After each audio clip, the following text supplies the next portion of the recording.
الحمد لله نحمده ونستعينه ونستغفره ونعوذ بالله من شرور أنفسنا ومن سيئات أعمالنا من يهده الله فلا مضل له ومن يضلل فلا هادي له وأشهد أن لا إله إلا الله وحده لا شريك له وأشهد أن محمدا عبده ورسوله صلى الله عليه وعلى آله وأصحابه ومن تبعهم بإحسان إلى يوم الدين أما بعد.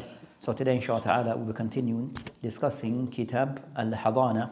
So with author rahimahullah hafidullah that mentioned regarding of those cases regarding looking after the child, regarding child custody, that we started a discussion. So inshallah ta'ala we'll complete that discussion today and also what follows bi'idhnillahi ta'ala.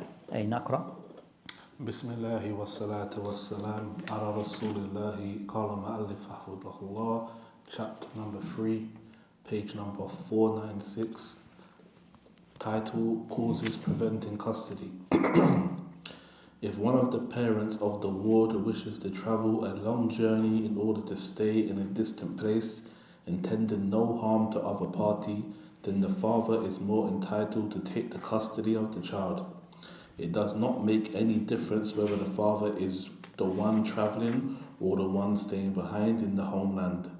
It is also stipulated that the place this one is traveling to be safe. This is because the father is the one who undertakes disciplining and protecting him/her as best as possible. So if the father were to be away from his child, he would not be able to undertake this duty and thus the child would be lost. On the contrary, the mother is more entitled to the custody of her child if either of the parents travels to live in a near place, the distance of which is less than that of shortening prayer. It does not make any difference whether the mother is the one traveling or the one staying behind. This is because she is more merciful to the ward. In such a case, the ward's father can look after him/her. However, if the travel was for a certain purpose after fulfilling which the one will return, then the ward is to be kept in the custody of the one staying behind of either of the parents. This also is to be applied in case the place of travel or the way is perilous. This is because taking the ward along in such cases might cause harm to him/her. With regard to this, Imam Ibn al-Qayyim, may Allah have mercy on him, said, "It is a trick contradicting what the lawgiver intends that a father intentionally travels to take his child away from his/her mother to deprive her from the right of the child's custody. The lawgiver decreed that the mother is more entitled to have the custody of her child than the father in case they live near each other and it is possible for them, the father and the child, to meet at any time." Ibn al-Qayyim then added, the Prophet ﷺ said that whoever separates a mother and her child, Allah will separate him from his beloved persons on the day of resurrection. Moreover, the Prophet ﷺ forbade selling a slave woman alone without her child or vice versa, even if they are both in the same town. Thus, it is more deserving to be forbidden that a father makes a trick to separate between a mother and her child in such a way that it becomes hard for the mother to see, meet, and bear the absence of her child. This is too hard for her, thus the judgment of Allah and His Messenger is the worthiest to be followed. The mother is more entitled to have the custody of the child, whether the father travels or stays at home. To illustrate, the Prophet ﷺ said to a woman, "You have more right to him as long as you do not marry." Therefore, how is it reasonable to say that the mother is more entitled to have the custody of her child as long as the child's father does not travel? Surely this view is not supported by any evidence from the glorious Quran, the Sunnah of the Prophet ﷺ, the fatwas of the Prophet's companions, or the authentic analogical deduction. Continue. There you are. The child's right to choose between his/her parents. Yes, the author hafidullah is discussing, as we mentioned regarding concerning that these are mawana, that obstacles regarding hadana, regarding both parents, if certain things are certainly not in place, that the custody could be taken from that parent. Then he mentioned regarding a certain case that one have to be mindful of regarding concerning with even with child custody, that one kind of somewhat trying to deceive the other. So if we said that the father or the mother running away with a child, that would kind of so that also is not allowed for one parent kind of somewhat to run away with a child where the other parents do not know or have contact with the child. So I've also what he had mentioned regarding that of those things regarding like visiting rights. So whoever the child is with, then the other parent have the rights to visit the child. So all those things can be worked out accordingly. But these are those rights regarding hadana, that one of the parents will take care of the child regarding their well-being in general in most part, and then but the other also have the right to visit and to see their child. Aywa. Then you discuss now case regarding concerning if the child is above a certain age. So we discuss if the child of below the age of 7, then what applies. Then also the next case, if the child is above the age of 7, then what are the rules regarding hadana in these cases? Aywa. Umar and Ali, may Allah be pleased with them both, decreed that a child at the age of 7 and being sane can choose to stay with either parents. This view is asserted by the hadith related by At-Tirmidhi and other compilers on the authority of Abu Hurairah, who narrated, a woman came to the Prophet ﷺ and said, "My husband wants to take away my son after divorcing me." The Prophet ﷺ said to the child, "This is your father and this is your mother. So take the hand of any of them whom you like most." The boy took his mother's hand and she went away with him. The aforesaid hadith signifies that a child, if able to discern, is to be given the choice to stay with either parent in case of divorce. When a child reaches the age of discrimination and leans either parent to either parent, this means that the one chosen is more merciful to the child than the other. The child is only given such a choice when two conditions are fulfilled. So they mentioned regarding concern so of the ahkam regarding hadana, if the child is above the age of 7. So the child is above the age of 7, then in that case, then the child may be giving the opportunity to make that decision regarding to make a choice as to which of the parents that they wish to stay with. But also with the other things in mind regarding the child well-being would be looked after regarding their education, regarding concerning that the child food, their clothing and all those things are taken care of. So the child, if all those things from both parents are in place, then the child may have, the judge may deem for the child to make the choice as to which of the parents to remain with. But so that's concerned, and I mentioned in this case that there's two things to factor in. There's two things. As for the hadith that it mentioned, the hadith of Abu Dawood, that you find the hadith to be sahih, that the ulama mentioned the hadith is sahih, and you have a few hadith regarding the child making a choice between the parents. This is one of those hadith. Aywa. First, both parents must be entitled to have custody of the child. Second, the child must be sane, and if not so, she is to stay with the mother, who is more merciful to her and knows better about her interests. If a sane child chooses the father as guardian, she stays with him day and night to protect, instruct and educate her. However, a father is not allowed to prevent the child from visiting her mother, for this may render the child undutiful and make her sever ties of relationship. If a child chooses the mother, she is to spend the night with her and the day with her father in order to educate her. If a child chooses neither of the parents, then lots are to be drawn in order to see who receives the custody of her, as this is the only way to prefer one to the other. The father is more entitled to have the custody of his daughter once she is 7, for he is more able to protect her and has more right than anyone else to be her guardian, and this is to continue until she is married. However, the mother is to be permitted to visit her daughter in case no evil might happen. If the father is not able to protect his daughter, or that he neglects her due to his being busy or impious, while her mother is apt to preserve her well, then the daughter is to stay with her mother. Shaykh al-Islam Ibn...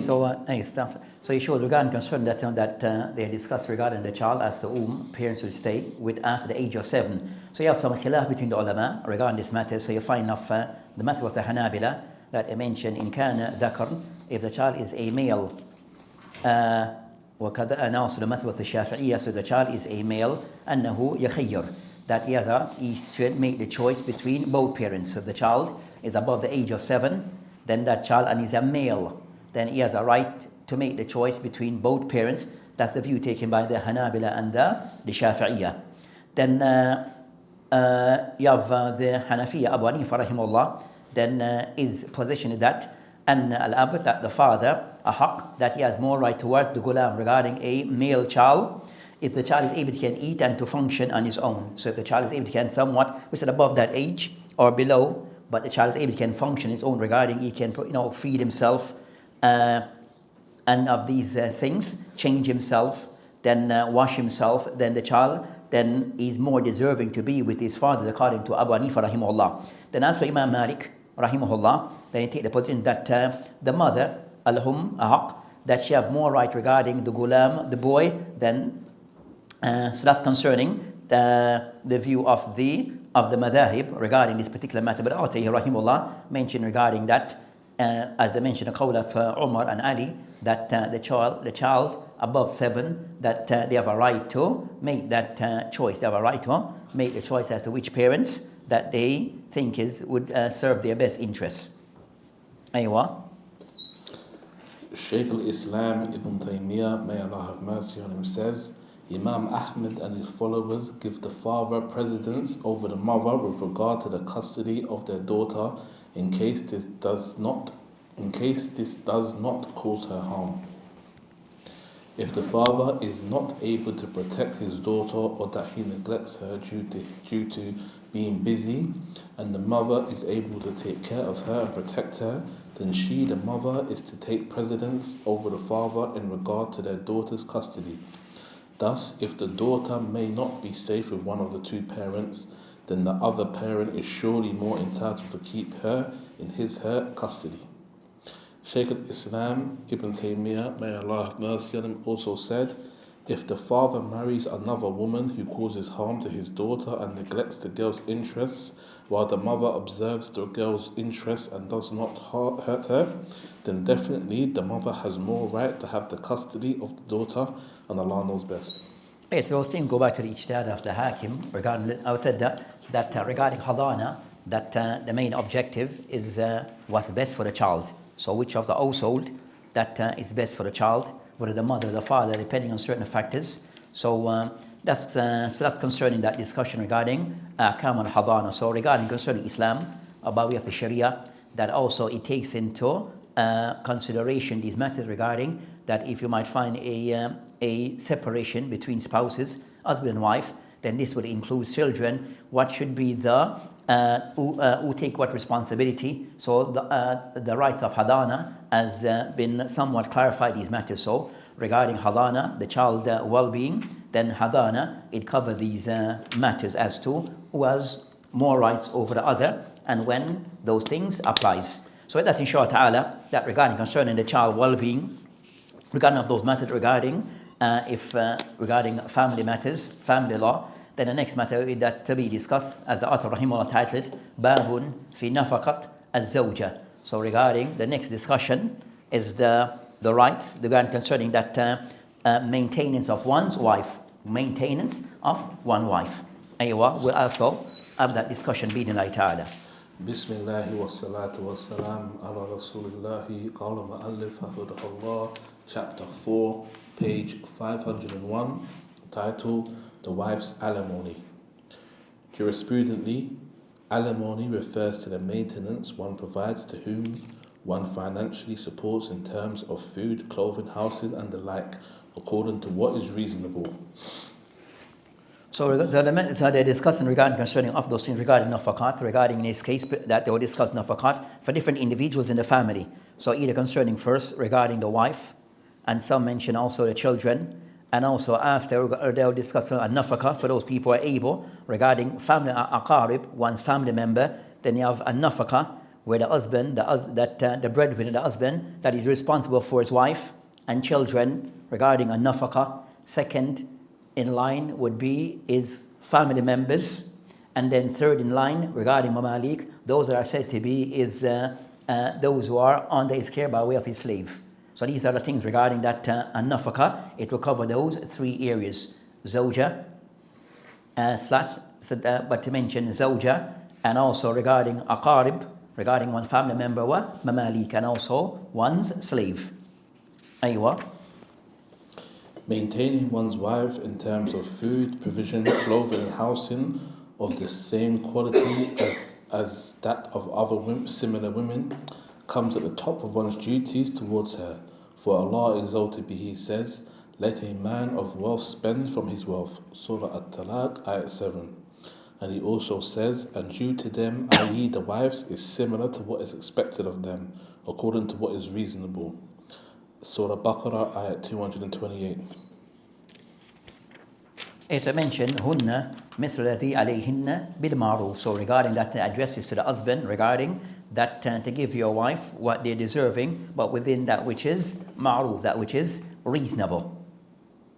Aywa, then he mentions, Moreover, the Prophet ﷺ said, "Their rights upon you are that you should provide them with provision and clothing in a reasonable manner." Related by Imam Muslim and Abu Dawood.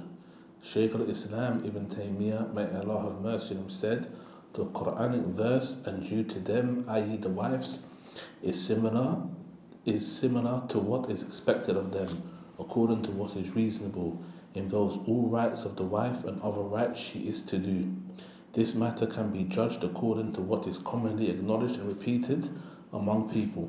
yes, that's concerning. So of those rights that are deserving by way of those rights to be fulfilled by way of the husband is ensuring that his wife is taken care of financially, so that provide, and that finance regarding that her needs of nafaka will include regarding clothing, place for her to sleep, regarding food and the like. So these things will be of his primary thing, or of those things that are expected for the husband, that he takes care of these things as a part of his duty towards his wife.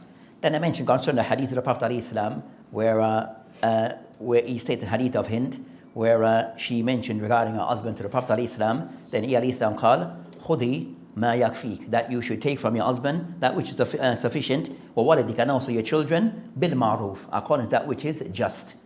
So the general thing is that the wife, even in this case, that she can mention khudi, that you can take from your husband, even without his knowledge. If he's being stingy in providing, she can take from her husband that which is sufficient to provide for herself and also the children in a way which is just and fair. So it shows, that it is something the Shaykh mentioned, and that this matter regarding this provision for one wife, it is something which is wajib. It is wajib. I would say it includes regarding not just giving her money weekly, but it also includes regarding at times clothing, and also shelter, and also providing furniture in that home.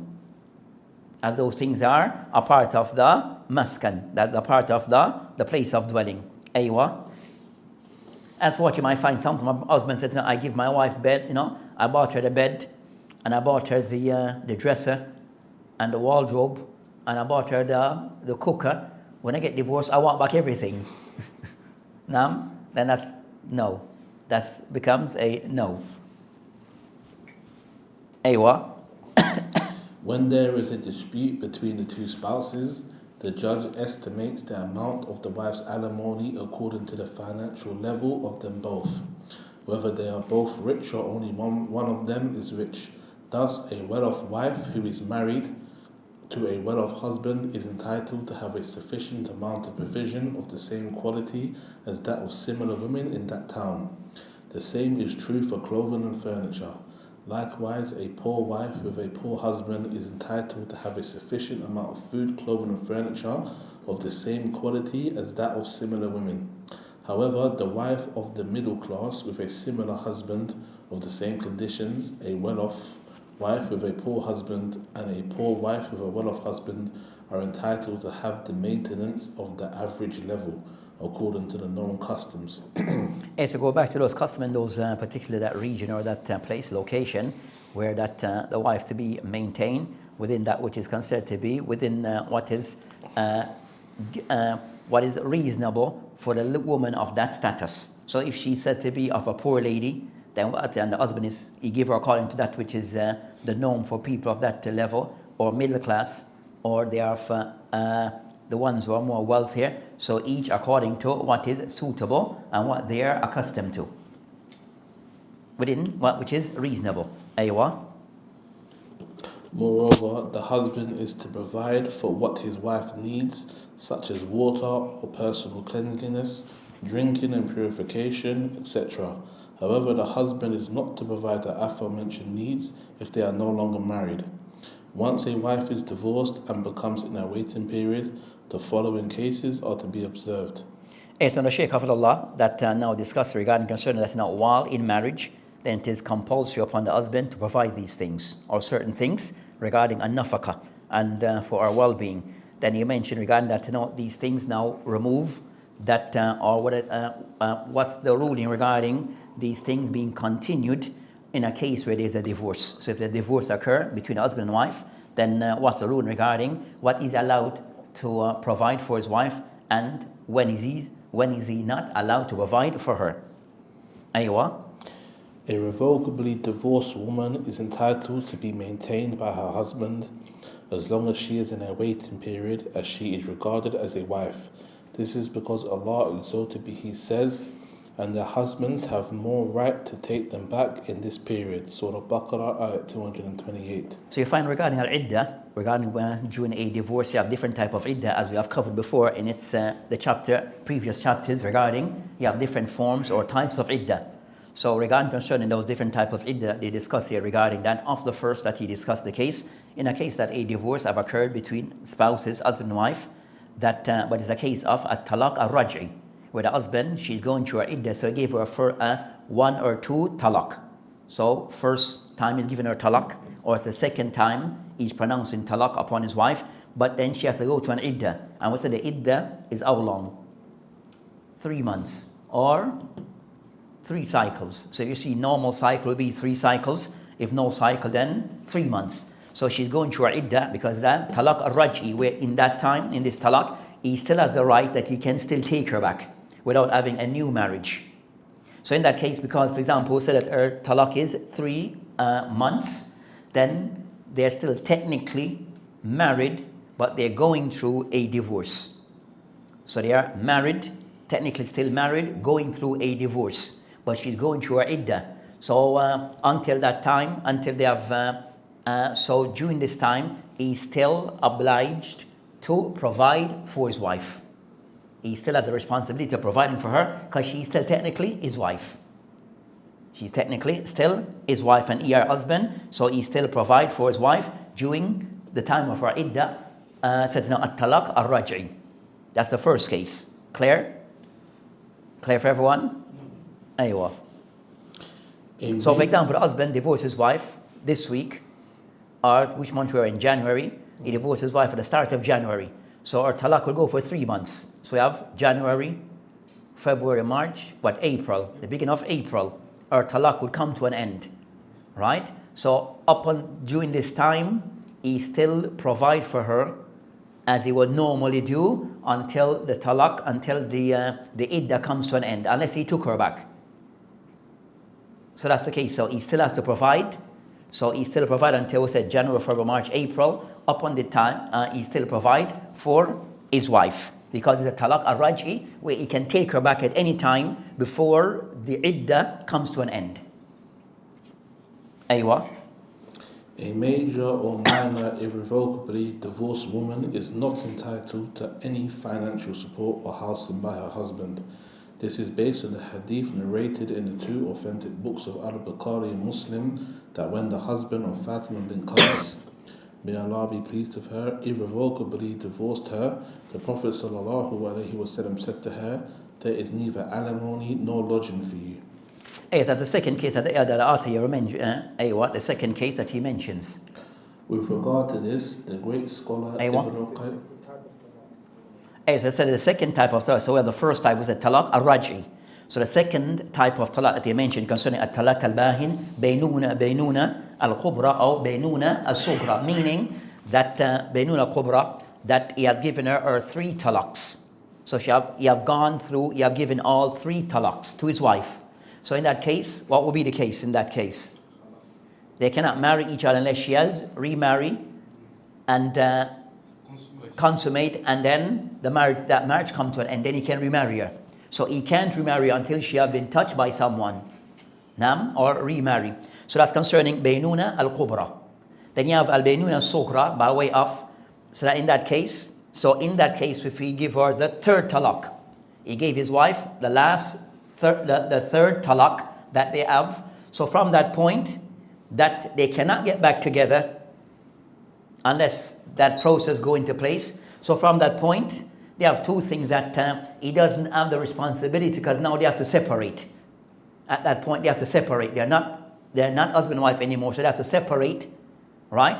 So he does not have the responsibility of maintaining her financially. The next thing that they discuss, they were going to consider, and the iddah for that case. The iddah for that case is how long?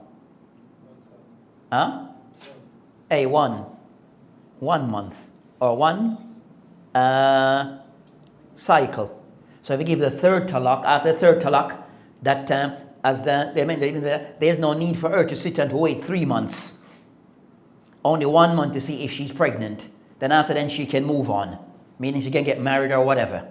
So the iddah, what they call istibra, is really concerning that is a 1 month cycle. But during that time, after the 3rd talaq have been pronounced, they need to separate, and also they're not considered to be husband and wife, and also he does not provide for her.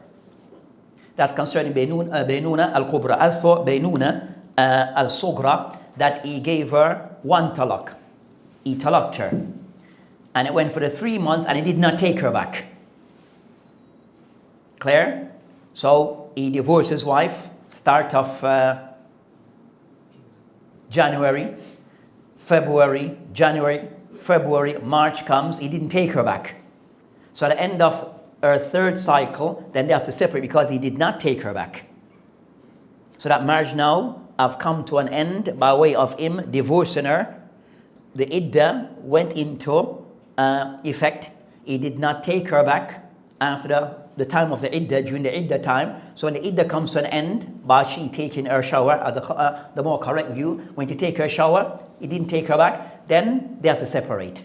Then they have 1 talaq, but they have to separate. He can remarry her. In that case, he can remarry her without her remarrying again someone, because he still have 2 more talaq with her.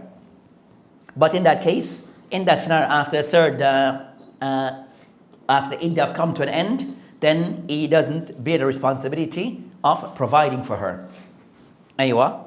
With regard to this, the great scholar Ibn al-Qayyim, may Allah have mercy on him, said, according to the authentic sunnah of the Messenger of Allah sallallahu alaihi wasallam, which agrees with the glorious Quran, an irrevocably divorced woman is not entitled to any alimony or lodging. This also comes in conformity with the analogical deduction and is the view of the scholars of hadith as well. So I said that she is divorced in the sense of that the time of the iddah have run out, and he did not take her back. They did not go back together then. They have to go their separate ways. Then, and also of that, he has no responsibility of providing for her directly. Aywa. However, a pregnant, irrevocably divorced woman is entitled to alimony, for Allah exalted be He says, and if they should be pregnant, then spend on them until they give birth. Surah At-Talaq, Ayat 6. And He exalted be He also says, lodge them in a section of where you dwell out of your means. Surah Talaq, Ayat number 6. Moreover, the Prophet ﷺ said to Fatima bin Qais, there is no alimony for you except if you are pregnant. This is because since the husband is the father of the unborn child, he then he then is to financially support it, and this cannot be achieved except through maintaining the mother. Concerning the view, Al-Muwaffaq and other scholars commented saying, this opinion is unanimously agreed upon by all scholars. However, they entertain different views concerning whether alimony is paid for the fetus itself or for the woman for the sake of the fetus. So the discussion between the ulama regarding this matter is, so the next case, the third case that he mentioned, the third case is a case where that the talaq has taken place, but she's pregnant. So the talaq is finalized, the divorce is finalized. They're now separate, but in this case, the divorce, this lady, she's now pregnant. So in that case, is she deserving of nafaqah, maintenance? Yes. Not per se because of her, but because of the pregnancy. Nam, so the person, so is a father, so the father have a right to provide for that child from the time of during pregnancy and continues after pregnancy. So whatever money is given is for the child, not per se, but the mother is the one, becomes the one that would take responsibility over, but the father is to provide for that child by way of during the pregnancy and also continues after. And you mentioned ijma between the ulama on this matter, that yes, she's deserving of maintenance, but they differ as to the reason. But it all relates to the pregnancy, all relates back to the pregnancy.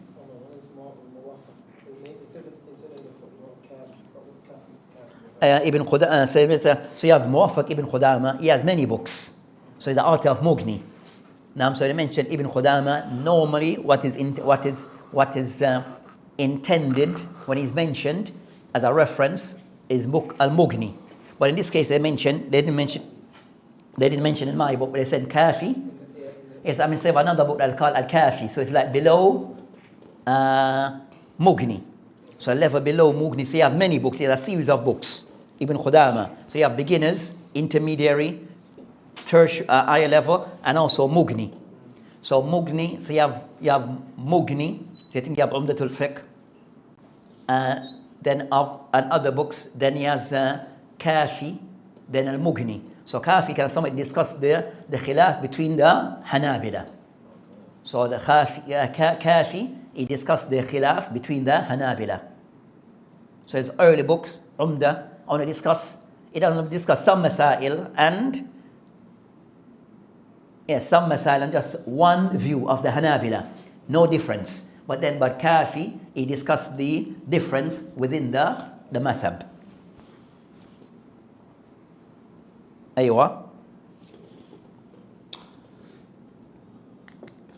With this in mind, the issues involved in the aforesaid two opinions are summarized in numerous rulings explained in books of jurisprudence and legal rulings.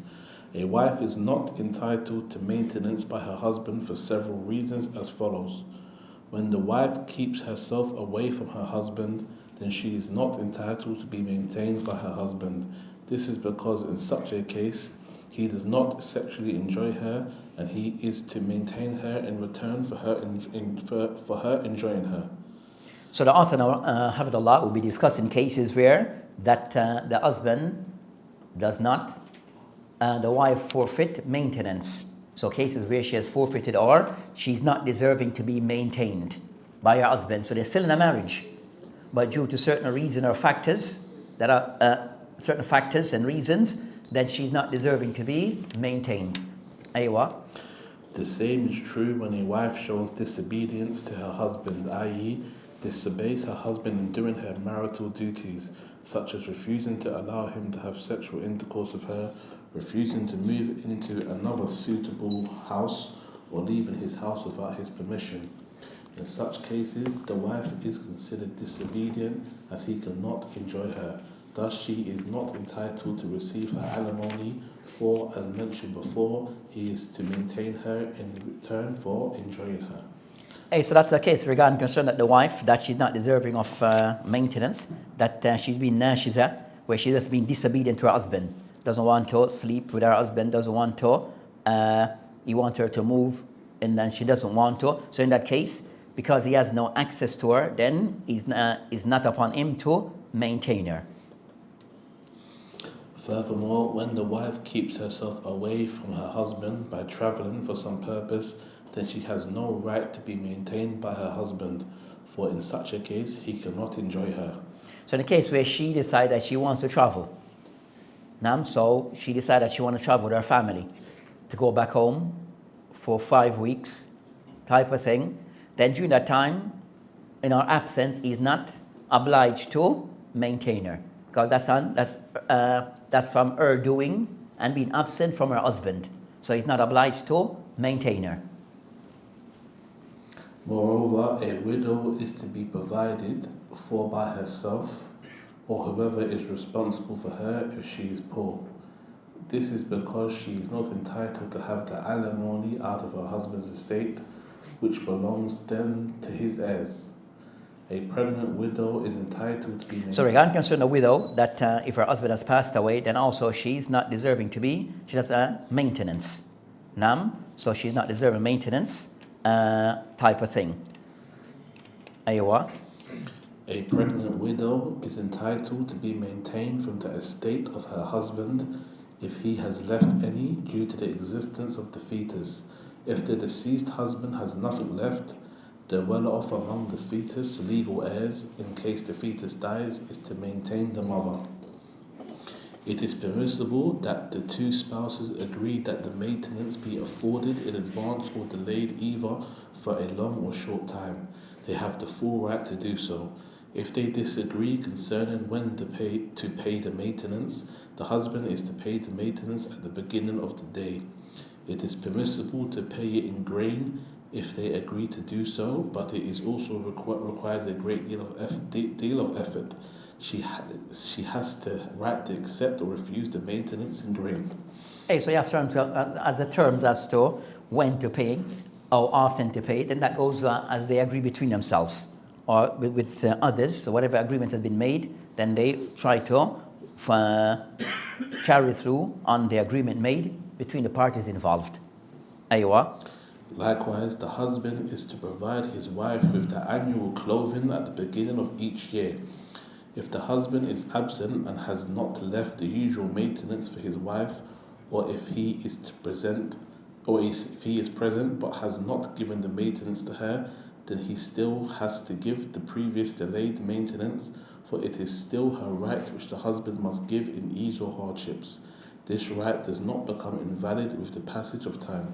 So what is meant by this concern the husband that he's still to maintain his wife, but if it was to happen that he did not pay his regular payments. And the same to be like even for a child. So if he's on a child maintenance, but he missed some of the payments. It doesn't mean because he missed the payment and that money is not to be paid. It's still something owed. So if you miss 2 years, you still owe 2 years. So the same thing with the wife. If he missed certain payments, then that is still owed payment that is to be paid, still owed to her. Even though because it's missed payment, and that's so it is still something which is owed and to be paid to her. No, so there's a time during marriage. Hey, call the adhan. Okay, what after the adhan? After adhan. After the adhan. Allahu Akbar, Allahu Akbar. Allahu Akbar, Allahu Akbar.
Bismillah.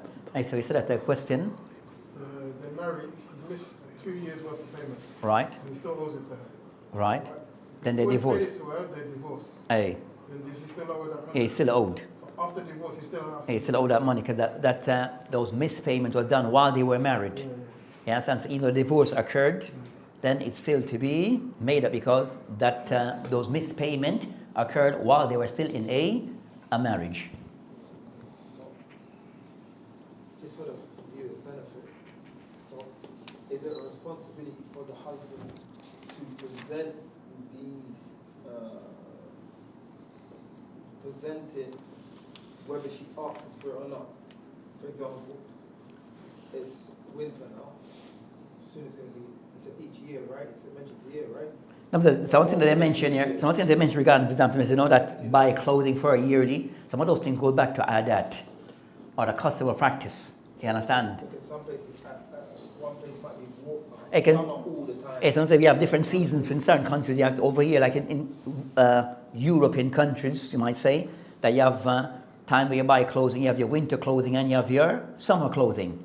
You understand? So you shop kind of somewhat for 2 seasons. So I said it goes back to the custom of the people. Some people might do shopping every 2 years, not every year. You understand? But do they have to do it out of, is what I'm trying to say. Is it wajib for him still to do it? No, what I'm trying to say is does he have to do it without her requesting? So for example, No, I'll buy it, she don't know, I'll come back, it's there. However way that he said, if he see that she's in need of clothing, then he should provide it. Okay. Whether he doesn't have to ask. Okay. You understand? But if you see that his wife, she's in need, you know, going to have a full wardrobe of clothing. You understand? Buying maybe being wasteful. You understand? You just said, no, if need, then yes, he provide, but you know, she should have enough clothing that she can, that to be worn accordingly. But it doesn't mean that every year he has to go through that process. For some people it may be the case and some people it may not be the case. But if she needs clothing, then he should provide. Aywa. The husband is to start maintaining his wife once she allows him to enjoy her in the marital life. If he is unable to financially support her, it is permissible for her to nullify the marriage contract. This is based on the hadith Abu Hurairah radiallahu anhu narrated that the Prophet sallallahu alaihi wasallam said concerning a man who could not financially support his wife, they are to be separated by divorce, related by Darqutni. And that hadith, trying to check that hadith, that they mentioned that hadith also in the narration as Sa'id ibn Musayyib. So you have some narration he mentioned regarding that in a statement of Sa'id ibn Musayyib. So, but need maybe further, because in the book of Ad-Darqutni, that to verify what the hadith is, go back to the Prophet of Islam, or the statement of Sa'id ibn Musayyib. Sa'id ibn Musayyib was one of the Kibar al-Tabi'een, that he was married to the daughter of Abu Hurairah. Aywa. This is also asserted by the following verse, as Allah the Almighty says, then after that either keep her in an acceptable manner or release her with good treatment. But the general idea or the general rule, they say that in al-waqt that it is upon that for the husband, if he's unable, the wife that he married, and the wife was of the impression that he's able, can provide for her. Now, but then when the marriage occurs and she goes to live with him, then she finds that, you know, the man is not working. He doesn't have, he knows that, you know, I have no way to place her. He kind of somewhat broke completely. Now, so he's unable to maintain that wife, but she was of the impression, or he gave the impression that he is able by him asking her and in marriage, and didn't clarify that I can't afford you. You understand? So then she finds that, you know, is opposite to what she thought. Then she have a right that she can, according to what is mentioned here, that she can seek to end the marriage, to come out of the marriage, because he's unable to provide the basic things for her. So the thing to be provided, at least the basic things to be provided. If he's unable, then she have a right to nullify the marriage. Aywa. Undoubtedly, keeping a wife without financially supporting her is not an acceptable manner. If a well-off husband is absent without leaving sufficient expenditure to his wife, and she cannot take it from his estate or borrow it to his debit, then she has the right to nullify the marriage contract by the permission of the judge. If she is able to take from his estate, she is allowed to take the amount that suffices her. The evidence of this is shown in the hadith related in the two authentic books of Al-Bukhari and Muslim that when Hind bin Utbah told the Prophet ﷺ that her husband Abu Sufyan does not give her sufficient money, he ﷺ said to her, "Take what is sufficient for you and your children, and the amount should be just and reasonable." In the view of the aforementioned opinions, we realize how perfect the Sharia Islamic law is in rendering every right to him who is entitled to it.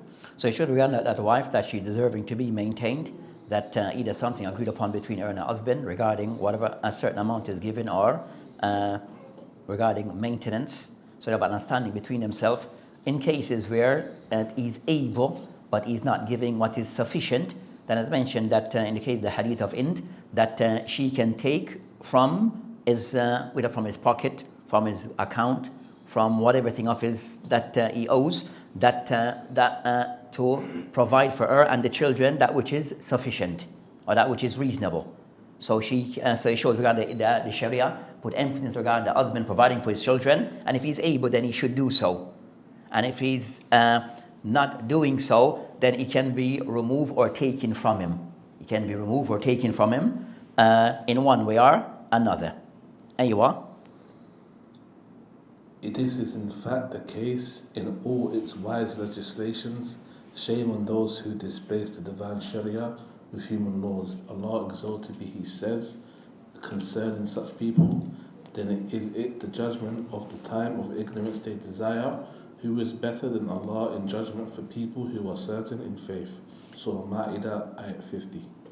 Yes, the author, Hafidullah, kind of somewhat in regarding concern that this is a profession of the Sharia where everyone is given their rights. So regarding that everyone is given their rights, that so regarding even matters pertaining to family matters, that the Sharia also put very detailed regarding the rights of the husband and rights of the wife, and each towards each other, according regarding those things which regarding different aspects of things. So of those things that regarding a nafaqah, regarding maintaining of one wife and children, that also those things to be that the Sharia have given us a system that we should try to follow. The Sharia have given us a system that we should try to follow, not per se trying to use these man-made laws regarding these things. The Sharia give us something to follow, so we try to alter that and not to adopt a system that goes in contrary to the Sharia of Islam. So that inshallah ta'ala will end this discussion and continue next week. Wabillahi ta'ala tawfiq.